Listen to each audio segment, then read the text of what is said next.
Hello everyone, in this video I am going to show you how you can fix the yellow borderline issue in OBS Studio. So for this you have to click on the display capture option and you have to click on the right click of your mouse and then click on the properties.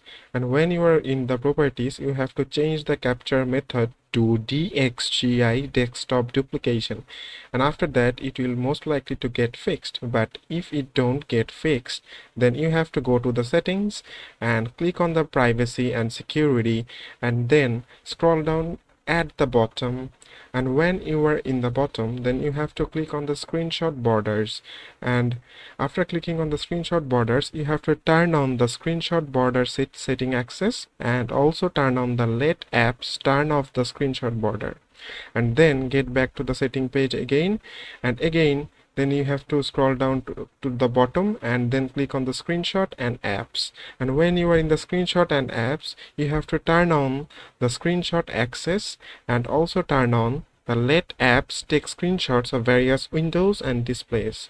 So that's how you can fix the yellow borderline issue of OBS Studio. Thank you very much for watching this video.